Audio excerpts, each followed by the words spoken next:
நம்ம அதிர்ஷ்ட நடிப்புல உருவாக இருக்கும் ஏகே 64 படம் பற்றி எந்த ஒரு அப்டேட்டும் வெளியாகல. ஆகையால ரசிகர்கள் கடும் அப்செட்ல இருக்காங்க.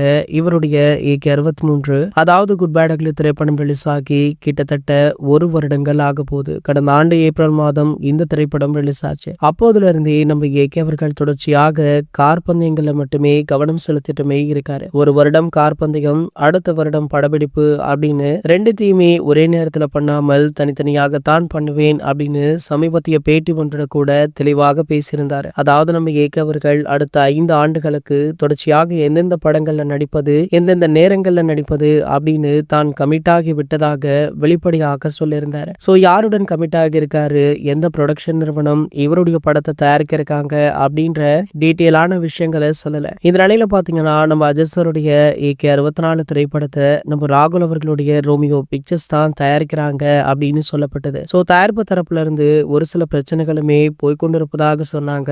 தற்போது அனைத்து பிரச்சனைகளுமே முடிந்து சுமூகமாக இந்த படத்துடைய படப்பிடிப்பு அடுத்த மாதம் ஆரம்பமாக உள்ளதா. அதற்கான முதற்கட்ட வேலைகள்ல ஆதிக் ரவிச்சந்திரன் அவர்கள் அதி தீவிரமாக இருக்காரு. சமீபத்துல தான் பாத்தீங்கன்னா ஏகே அவர்கள் சென்னைக்குமே வந்தாரு. 2 நாளைக்கு முன்னாடி ஏகே 64 படத்துடைய கிளிம் ஷூட் நடந்துள்ளதாக சொல்லப்படுது. சென்னையில ஸ்டூடியோ ஒன்றுல செட் போட்டு இந்த படத்துடைய கிளிம் ஷூட் நடைபெற்றுள்ளதா. சோ இதுதான் பாத்தீங்கன்னா படத்துல இருந்து வெளியாகிற முதல் அப்டேட் அப்படின்னு சொல்லப்படுது. சோ கண்டிப்பாக இது ஏகே ரசிகர்களுக்கு மிகவும் பிடித்தமானதாக இருக்கும் அப்படின்னு ஆதிக் ரவிச்சந்திரன் அவர்களே தெரிவிச்சிருக்காரு. சமீபத்துல தான் பாத்தீங்கன்னா ரஜினி சார், கமல் சார் நடிக்கிற திரைப்படத்துடைய கிளிம்ஸ் வீடியோ வெளியாச்சு. இதனடுத்து ஏகே 64 படத்துடைய இந்த கிளிம்ஸ் வீடியோவுக்குமே ஒட்டுமொத்த சினிமா ரசிகர்களும் அதீத ஆவலுடன் காத்துட்டு இருக்காங்க. இது போன்ற செய்திகளை பத்தி நீங்க உடனே தெரிஞ்சுக்க நம்மளுடைய சேனலை மறக்காம சப்ஸ்கிரைப் பண்ணிக்கோங்க.